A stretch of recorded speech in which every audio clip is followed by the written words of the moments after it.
Hello, namaste, and welcome to my YouTube channel. My name is Louisa. I'm sharing insights and guidance and encouragement, both from my own experiences and also from my guides, my galactic team, Great Spirit. There are many names I give to this intelligence, this consciousness that is available to all of us, really, if we just tune into our hearts and to some extent clear out the mental filters that we have and deprogram ourselves. So having done a lot of that work over the course of my lifetime and my recovery journey from various mental health issues, I'm now at a place where I receive guidance from this higher aspect of self, and occasionally you'll hear me refer to the guides as actual beings from certain realms of consciousness, other times from planetary systems, and sometimes it's more just my higher self, or a part of an aspect of me that feels like an expanded version of myself. So that's the preface to the knowledge that I want to share with you today, to say that I've had some insights over the last few months which I thought might bring people some comfort about what's happening on the planet, and just give you a different perspective and some encouragement that we are actually on the right track as humanity, even though it appears we're very far from that right now. So what am I talking about? Okay, for those of you that have never watched my videos before and are new to these concepts, I will post some links to a couple of other videos I've made on the subject.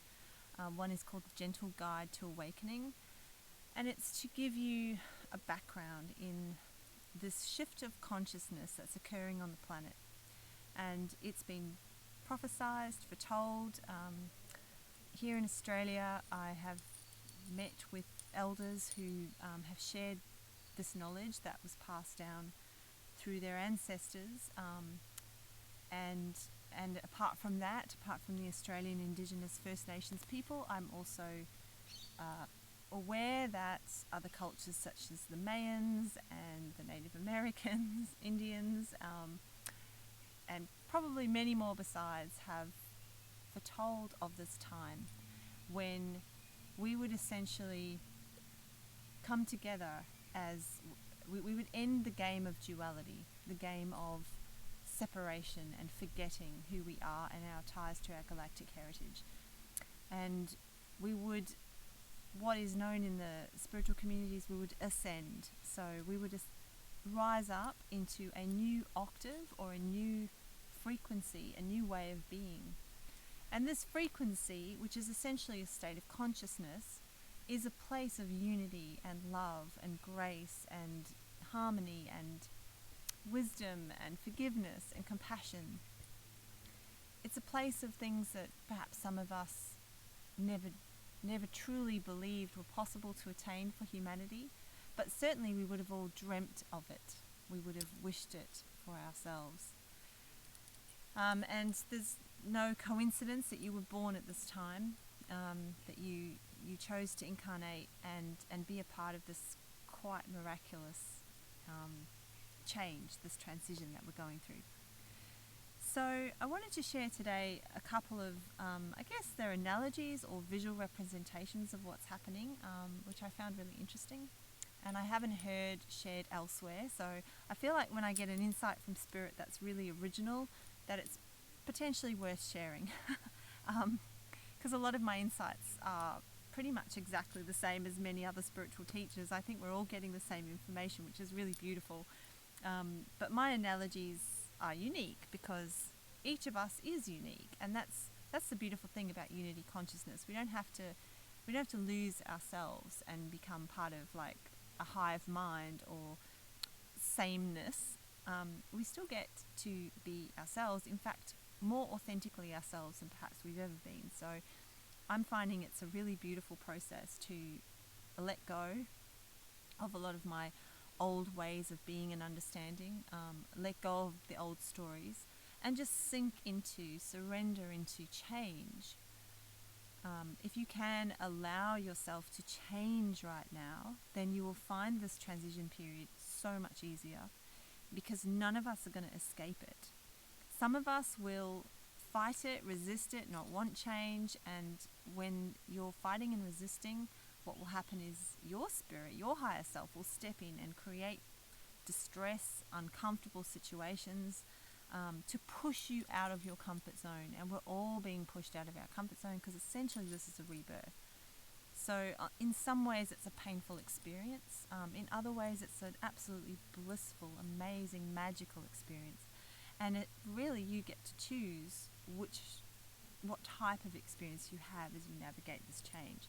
You don't get to choose not changing, because that's not possible, right? We are a collective, and we're like cells in the body of Gaia, in the body of Earth, and Earth is ascending. So Earth is a consciousness of being in herself, and she is ascending, which is why this has been prophesized, because it's a cycle, a natural cycle, a planetary cycle. So you don't really get a choice, sorry. You will be changing whether you like it or not, and you either can embrace it and enjoy it, or you can fight it. And oh, Kookaburra just landed right. He flew over my head and he landed on the lawn. Here he comes. Hello, beautiful Kookaburra. Come to bless this little sharing. Okay, so the two visuals that Spirit has given me. The first one was, so this idea, I'll just preface the visual by explaining that part of the transition process is that our realities on Earth are literally what's called bifurcating. They're splitting into two quite distinct realities. And one reality is a timeline in which people on that timeline, or focusing on that timeline, are embracing the new in all of its positive aspects. They are intentionally creating the new. They are focused on the good that's occurring on the planet. They're rejecting the old ways, old paradigms, and we're talking about all systems, like government systems and school systems and banking systems and pretty much everything, the way that we've lived our lives.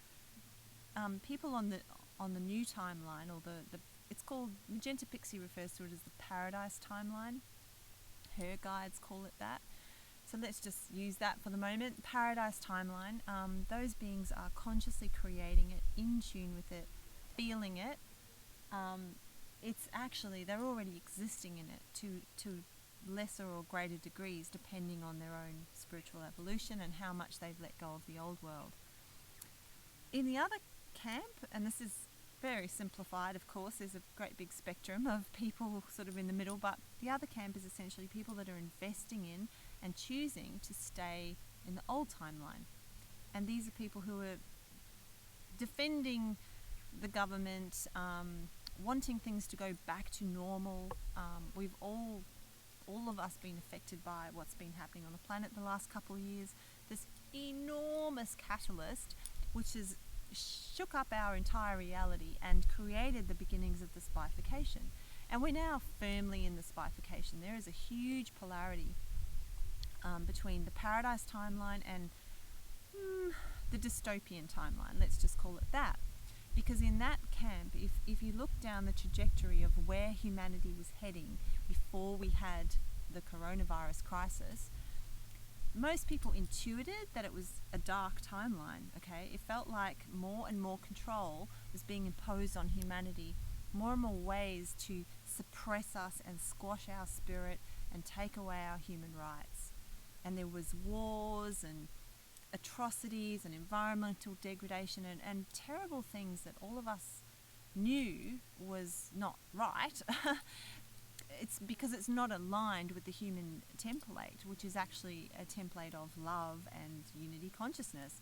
So it felt very out of alignment to our native values, but it's kind of all we knew, and we've been fed that timeline. That timeline has literally been created for us by off-planet beings, essentially. Um, they're at the kind of back of it, but well, actually, if you go even deeper than that, we have created it for ourselves. We're all playing in a giant game, a sort of an assimilation. And you know, the movie The Matrix was just like spot on. If you haven't watched that movie, go and watch it, to understand that this is it's a simulation. It's a game that's been set up for us to experience duality and separation. So, on one level, humanity chose it for themselves. We agreed to be a part of this great experiment in duality. But there were other beings involved as well who have contributed to that negative timeline. And from their point of view, that is actually their service, right? They're doing what they're meant to do. They're fully in integrity with their soul destiny, which is to harness and enslave humanity, okay? And this harnessing and enslaving of humanity has been going on for thousands of years. And it's been hidden. It's been unknown to most of us. Very few people on the planet have been aware that this has been going on, but that is changing rapidly now as people wake up to the truth. Okay, so, and I know the truth is big. I know what I'm describing. If you've never heard this kind of thing before, it's big. It's really big to understand that we've essentially been lied to and in a state of sleep over our origins, our potential, and who's kind of behind how reality has worked on our planet for so long. So we have a bifurcation now because of the catalyst of coronavirus, and I want you now to imagine this visual that Spirit gave me, which is the two sides of DNA strands that interlock like this, and they go up like that, right? And so you've got on the one hand the paradise timeline, and on the other hand the dystopian timeline. And they're splitting, and the people on this timeline are honestly in states of joy and bliss and having a pretty good time, because they've committed to that timeline. And when you commit with your belief system, your heart and soul, and you allow yourself to change in that direction, you're going to be beginning to experience paradise. And the other people on the other timeline are having a really tough time, you know. And I want to acknowledge that just for a moment, to say that it's not an easy place to be. There's a lot of fear and confusion, and a sort of a vague sense that there's something really, really wrong with what's happening, but unable to answer why and unable to make sense of it.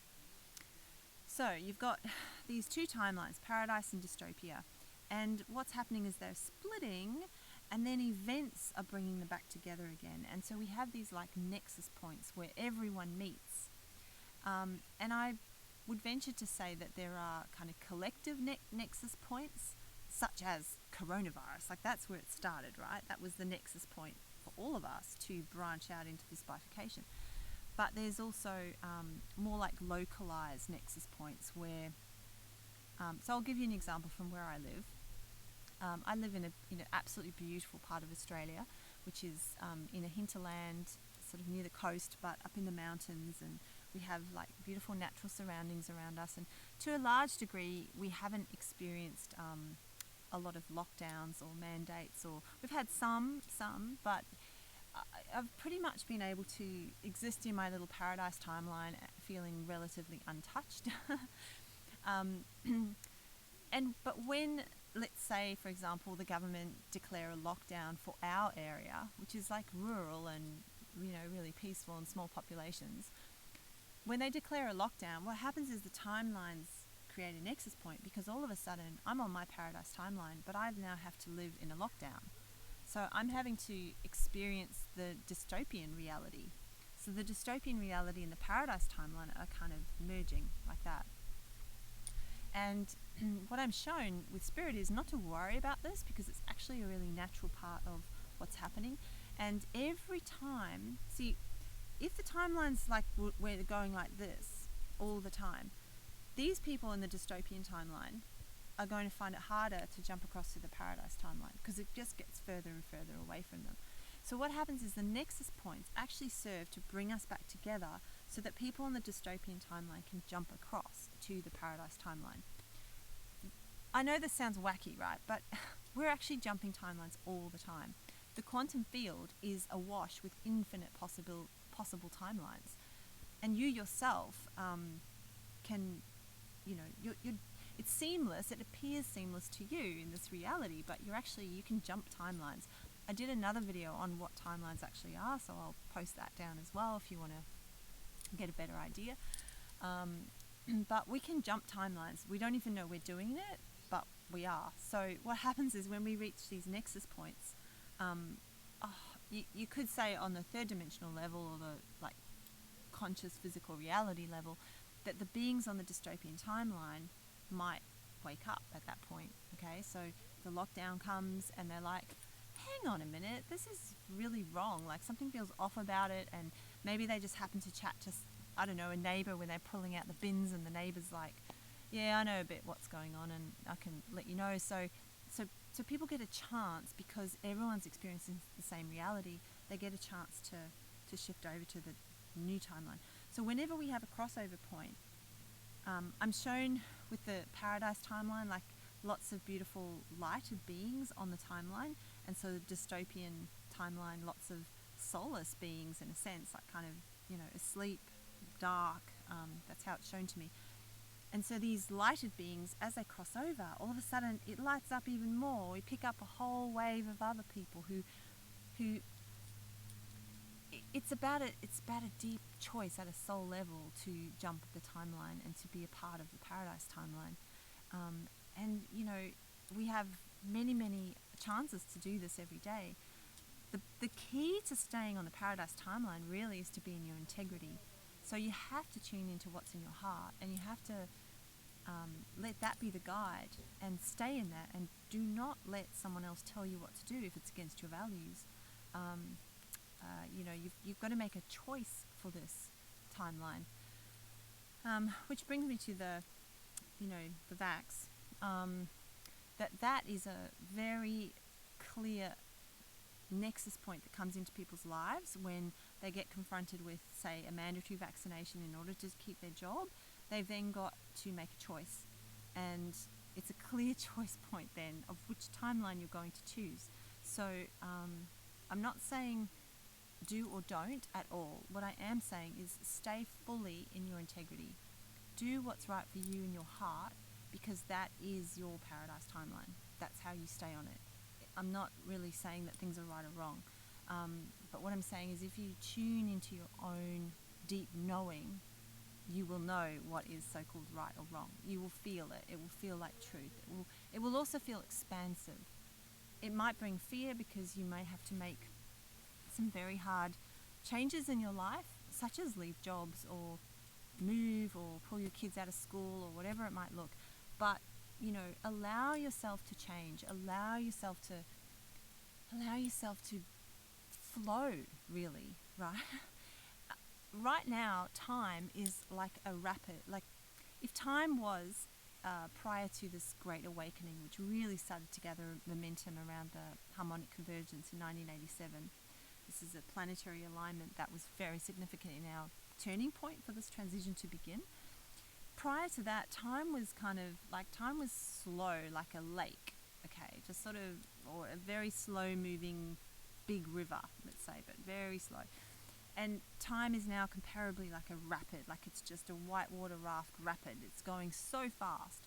So, you can fight against that and freak out and try to hold on to the rocks to keep you where you were. But, like I said before, surrender is really your best friend right now. Just allow yourself to change. Allow things to dissolve, to fall away, anything that's not serving you. And stay in trust.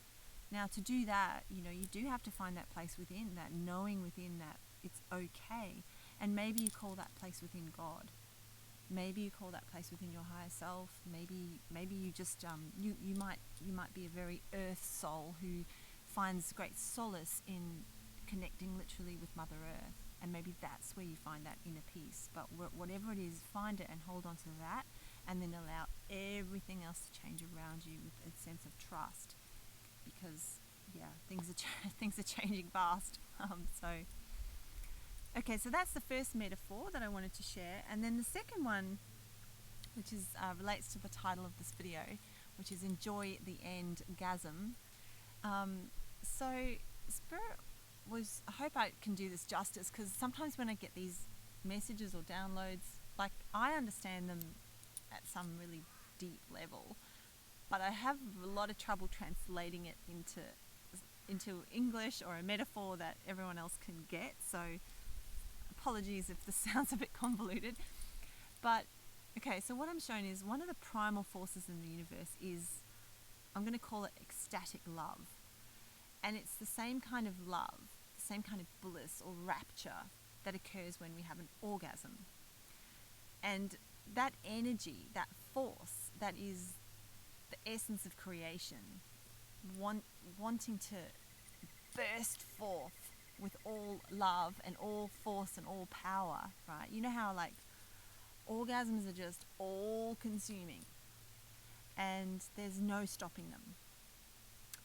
So the universe's natural tendency is to be in a state of bliss and ecstatic love, right? This reality is an inversion of everything organic and natural. And it, like I said, it's been on purpose. The inversion has served a greater purpose. And the greater purpose is really the universe knowing itself and then expanding into its next level of evolution. So we are all in service as well. We haven't done anything wrong as human beings. We're not bad. And I think that's a myth that's been perpetuated in the old timeline in order literally to make us feel shame and guilt about how we've treated Earth and all these other things, about how terrible we are. We're always at war. We're so uncivilized, blah, blah, blah. We'll never change, right? It's a myth which has kept us suppressed. So yeah, it's an inversion essentially. And what we're seeing now on the planet with waves of negativity that keep washing over us, that keep pushing us, okay? The Spirit shared this term, rather than orgasm, this is an inverted orgasm that we're going through collectively. And Spirit called it an end-gasm.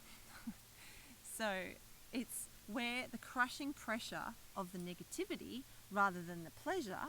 So an orgasm is like waves of pleasure that accumulate to a climax.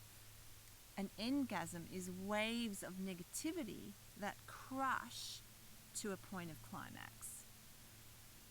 And that's what we're doing. We're going through this crushing process where all of the darkness that has been in the collective consciousness, that is in the Earth's memory, right? Our trauma is not just stored in our cells, it's stored in the cells of Earth.